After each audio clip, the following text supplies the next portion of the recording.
അഭിനയത്തെക്കുറിച്ച് തനിക്കുള്ള താല്പര്യം അച്ഛനമ്മമാരോട് പറയുന്നു. അവർ തിരുവനന്തപുരത്തുള്ള സദേൺ ഫിലിം ഇൻസ്റ്റിറ്റ്യൂട്ടിലേക്ക് പറഞ്ഞയക്കുന്നു.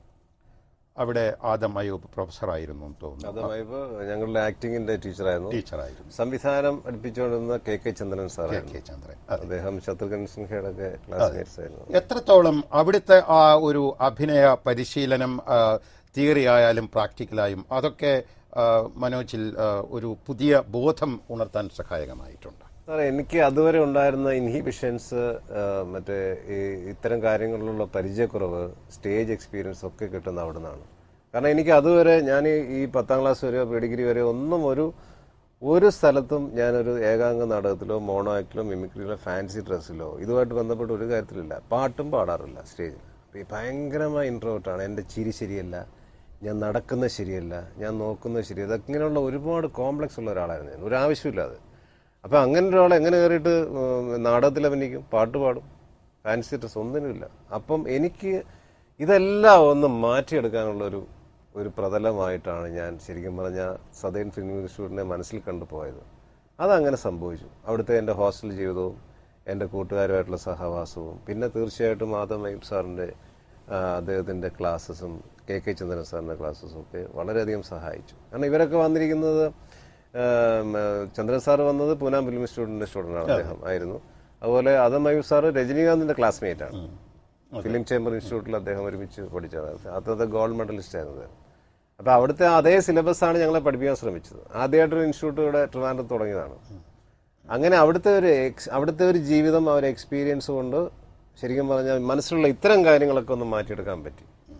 അങ്ങനെ അവിടുത്തെ സാറ് തന്നെയായിരുന്നല്ലോ ആദം അയ്യൂബ് സാറിന്റെ സീരിയൽ തുടങ്ങാൻ നേരത്ത് എന്നെയാണ് വിളിച്ചത്.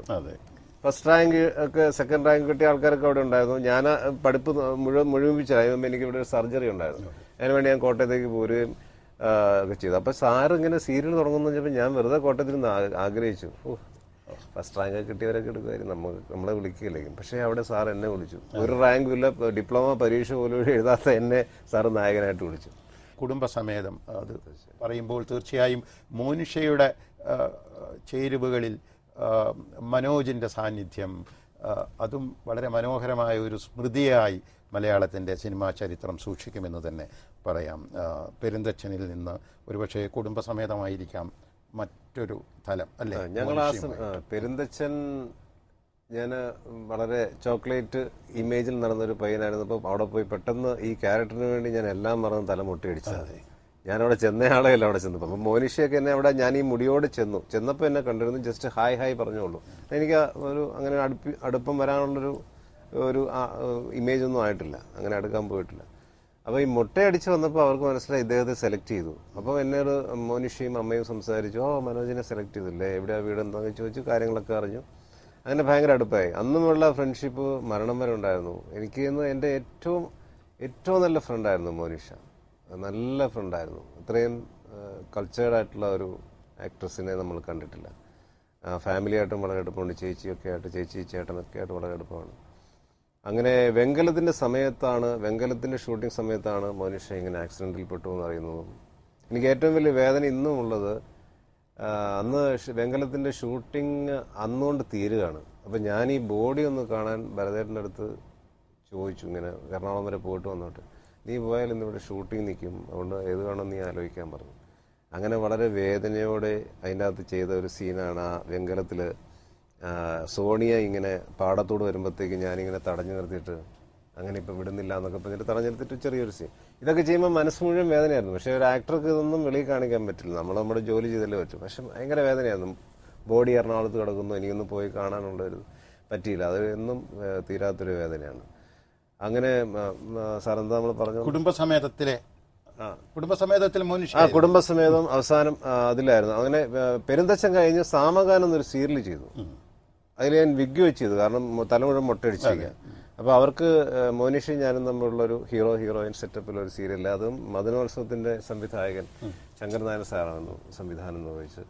അതിൻ്റെ ഒരു സന്തോഷം ഉണ്ടായിരുന്നു. അങ്ങനെ ആ സീരിയൽ അത്യാവശ്യം പോപ്പുലറായ സീരിയലായിരുന്നു.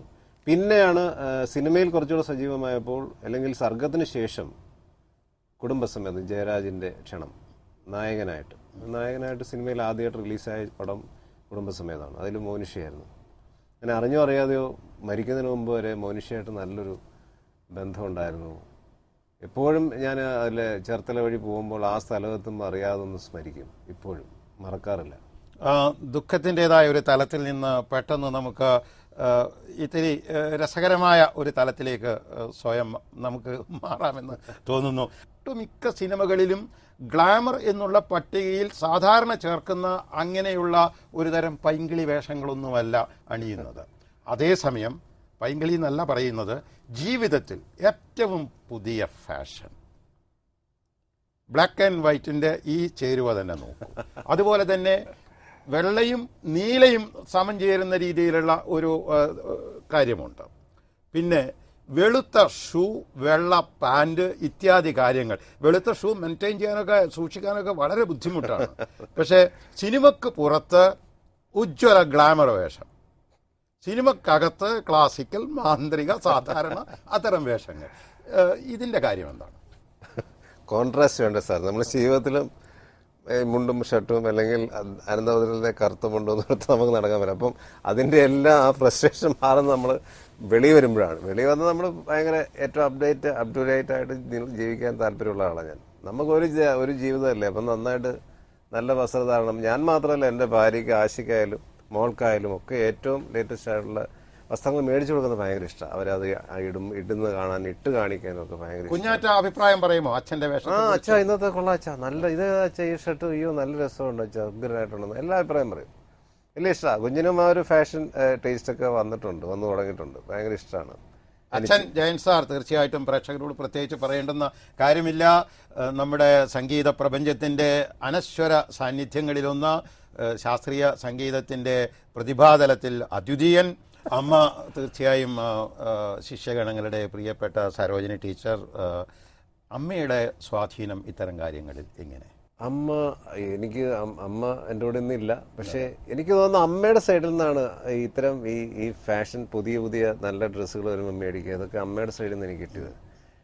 ഞാനൊക്കെ സ്കൂളിൽ പഠിക്കുന്ന സമയത്ത്, അതായത് അമ്മ ടീച്ചറായിരുന്നു. അമ്മ എന്നെ പഠിപ്പിച്ചിട്ടുണ്ട്, 1ലും 2ലും അമ്മ എന്നെ പഠിപ്പിച്ചിട്ടുണ്ട്. അപ്പോൾ ഒരേ സ്കൂളിലാണ് പോകുന്നത്. അമ്മ ഇച്ചിരി ഭയങ്കര ദേഷ്യക്കാരാണ്, പെട്ടെന്ന് ദേഷ്യം വരും. ചിലപ്പോൾ ലേറ്റായിട്ടൊക്കെ ഇറങ്ങി അമ്മ ചിലപ്പോൾ ആദ്യം ഒരു 100 മീറ്റർ മുന്നേ നടന്നു, നീ വരുന്നവാ, ഞാനിപ്പോൾ എനിക്ക് സ്കൂളിൽ എത്തണമെന്നൊക്കെ പറഞ്ഞു. ഞാനിപ്പോൾ കരഞ്ഞുകൊണ്ട് പുറകെ പോകും.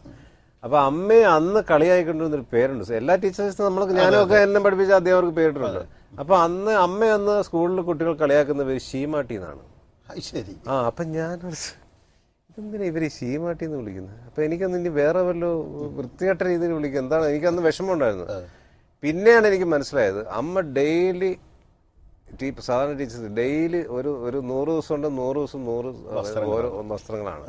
അപ്പം അമ്മയുടെ ഭാഗത്തു നിന്നാണ് ഇത്തരം ഈ ഒരു ഫാഷൻ ഇതൊക്കെ കാര്യങ്ങളൊക്കെ എനിക്ക് അറിയാതെ കിട്ടിയെന്ന് തോന്നുന്നു. പലരും പറയാറുണ്ട്, എനിക്കൊന്ന് മമ്മൂക്ക എന്ന് തോന്നുന്നു, മമ്മൂക്കയും സിദ്ദിഖും കൂടെ ചട്ടമ്പി നാടിൻ്റെ സെറ്റിലിരിക്കുന്നു. അവർ ഓൾറെഡി വന്നിട്ടുണ്ട്, ഫൈറ്റ് സീൻ എടുത്തുകൊണ്ടിരിക്കുക, സെറ്റിലിരിപ്പുണ്ട്. അപ്പം ഞാൻ വണ്ടിയിൽ നിന്ന് ഇറങ്ങി ഇങ്ങനെ നടന്നു വരുമ്പോൾ ഇവരെന്നെ നോക്കി ഭയങ്കരമായിട്ട് കളിയാക്കിച്ചിരിക്കുന്നു. എന്നെ എന്തോ കമൻറ്റ് പറഞ്ഞ് ചിരിച്ചുകൊണ്ടിരിക്കുക. അപ്പോൾ ഞാനിങ്ങനെ അടുത്തടുത്ത് നടന്നു വന്നപ്പോൾ ഞാൻ ചോദിച്ചാൽ എന്താ നോക്കുക, നമ്മളാണ് രാവിലെ പിടിച്ചിരിക്കുന്നത് ചോദിച്ചു. ഇല്ല, ഞങ്ങൾ വേറൊന്നുമല്ല പറഞ്ഞേ, മലയാളത്തിൽ സിനിമാ നടനെ പോലെ ജീവിതത്തിൽ നടക്കുന്ന ഒരാൾ നിങ്ങൾ മാത്രമേ ഉള്ളൂ എന്ന് ഞാൻ സിദ്ദീഖിനോട് പറയായിരുന്നു. എന്താ, ഞാൻ നല്ല കോംപ്ലിമെന്റ് ആയിട്ട് ഞാൻ എടുക്കാന്ന് പറഞ്ഞു. എടുത്തോ, കുഴപ്പമില്ല, അല്ല അങ്ങനെയാണ്, കണ്ടാൽ സിനിമ നടനാന്ന് തോന്നും നിങ്ങളെ കണ്ട, അങ്ങനത്തെ ഡ്രസ്സിങ്ങിലാണ് മനോജ് എപ്പോഴും നടക്കാറെന്ന് മമ്മൂക്ക സിദ്ദീഖിനോട് പറഞ്ഞപ്പോൾ സിദ്ദീഖ് അതിനെ സംബന്ധിച്ച് ഭയങ്കര ചിരിയായിരുന്നു. ഇത്രയധികം ഇമ്പോർട്ടൻ്റ് ആയിട്ടുള്ള ക്യാരക്ടറാണ് നിങ്ങൾക്ക് തരുന്നത്. നിങ്ങൾക്ക് ഹീറോയിനുണ്ട്, പാട്ടുണ്ട്, അതുണ്ട് ഇതെന്ന്. ഞാൻ നിന്നതിൽ രാജകുടുംബാംഗത്തിൽ നിന്നും ആദിവാസി